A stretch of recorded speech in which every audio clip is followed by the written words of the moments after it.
Welcome back நண்பர்களே. இன்னைக்கு நம்ம எந்த ரேண்ட் பார்க்க போகிறோம் தெரியுமா? இந்த ரேண்ட் பாலிடிக்ஸ் ரேண்ட். பாலிடிக்ஸ் ரேண்ட்னா 4 கட்சிகள் இருக்குது நம்ம தமிழில் எத்தனை கட்சிகள்? 4 கட்சி.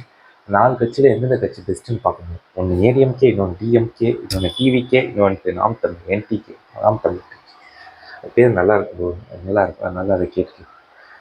வேறு என்ன சொல்லணும்? அது உங்களுக்கு இந்த 4 கட்சி எந்த கட்சி சப்போர்ட் பண்ணுறீங்கன்னு கேட்கல. ஆனால் எந்த கட்சி பேர் நல்லா இருக்குது அப்படின்னு நினைக்கிறீங்கிறது கமெண்ட் செக்ஷனில் மறக்காமல் அது கமெண்ட் மட்டும் கொண்டு போயிடுங்க.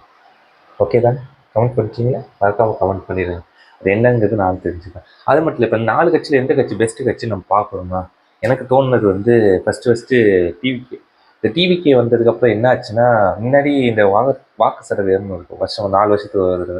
அதில் வந்து எவ்வளோ வாக்கு சதவீதம் முன்னாடி பதிவாயிருக்குன்னா மேக்ஸிமமே 78, 79 அது வரைக்கும் தான். அதுக்கப்புறம் 60, 50 அந்த மாதிரி ஒரு 4 வருஷத்துக்கு வர மாறும்.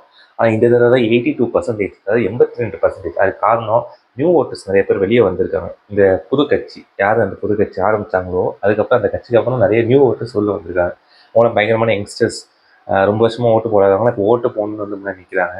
நம்மளுக்கே இப்போ யாருக்கு சப்போர்ட் பண்ணுறதுங்கிறது போய் குழம்பி நிற்கிது, யாருன்னே தெரியல. ஏன்னா 4 பேருமே ஒரு எண்டில் ஒரு நல்லது பண்ணியிருக்காங்க அப்படின்னு சொல்லுவாங்க. அதே சமயம் ஆனால் அவங்களுக்குள்ளே அடிச்சுக்கிறப்ப நீங்கள் அது செய்யலை, நாங்கள் இது செய்யலைன்னு அப்படி பேசிப்பாங்க தானே. பேசிப்பாங்க. யாரும் மனுஷனாக இருந்தால் பேசிப்பாங்களே, மனுஷனாக இருந்தால் 2 பேர் பேசிப்பாங்க. அதே தான் எங்களுக்கு. வேறு ஒன்றும் இல்லை.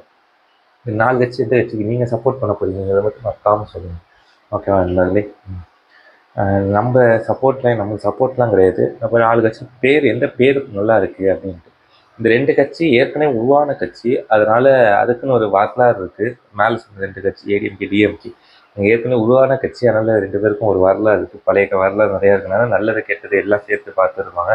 ஆனால் எடுத்துக்காட்டுறது கெட்டதாக தான் மோஸ்ட்டாக சொல்லுவாங்க. ஏன்னா யார் பெஸ்ட்டாக பண்ணியிருக்காருன்னு தான் பார்க்கணும். அதுக்கேற்ற மாதிரி தான் கொடுக்க முடியும் அந்த ஒரு டேக். ஏன்னா நேற்று எலெக்ஷன் டே முடிஞ்சு 2 வச்சு தான் நானே வீடியோ பண்ணுறேன்.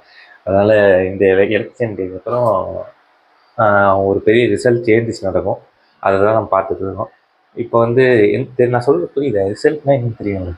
ரிசல்ட் பதில் என்னவோ ஆகுங்கிறது மாறி இருக்கும் இந்த 4 பேருக்கும். இப்போ 2 பேர் புதுசாக இல்லை, இவங்க ஏற்கனவே கொஞ்சம் புதுசு. இன்னொருத்தர் என்டிகே, நாம் தமிழ் கட்சி, அவங்க வந்து ரொம்ப புதுசுலாம் இல்லை, ஒரு இருக்காங்க. ஆனால் அவங்களும் இந்த யங்ஸ்டர் அந்த ரேஞ்சில் தான் வருவாங்க. இன்னொருத்தர் யங்ஸ்டராக புதுசாக இந்த வருஷம் தான் வந்திருக்காரு. இந்த வருஷத்துலேயே அந்த ஒரு இடத்த பிடிச்சிட்டாரு. இந்த 3 பேருக்கான டேக்லைனில் இவர் 4வது ஈஸியாக டேக் ஆகிட்டார்.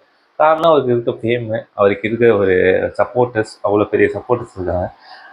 இப்போ நான் சப்போர்ட் பண்ணுறது நினைப்பீங்க, கரெக்டாக நினைப்பீங்க, தப்பு நினைக்கலாம். அது கூட இருக்கும், யாரெல்லாம் ஒன்றும் பண்ண முடியாது. சரி, ஓகே, பிரச்சனை இல்லை. 4 பேரில் எது உங்களுக்கு பிடிச்ச, நீங்கள் யார் சப்போர்ட் பண்ணுவீங்க கீழே கமெண்ட் செக்ஷனில் சொல்லுங்கள். இது பாலிடிக்ஸ் டிபேட்லாம் கிடையாது. இவங்க நல்லது பண்ணியிருக்காங்க, உங்களுக்கு நம்ம சப்போர்ட் பண்ணுவோம், கெட்டது பண்ணியிருக்காங்க சப்போர்ட் பண்ண முடியாது, அப்படிலாம் கிடையாது. பொதுவாக கேட்குறேன், பேர் இந்த கட்சி பேர் நல்லா இருக்குது, அதை வச்சு சப்போர்ட் பண்ணுங்க. அதை அதை வச்சு கமெண்ட் பண்ணுங்க. தப்பாக சொல்லிட்டேன். இதை வச்சு நம்ம பேர் எந்த கட்சியோட பேர் நல்லா இருக்குன்னு உங்களுக்கு தோணுதோ அந்த பேர் வந்து கீழே கமெண்ட் செக்ஷனில் சொல்லுங்கள். கரெக்டாக? C you.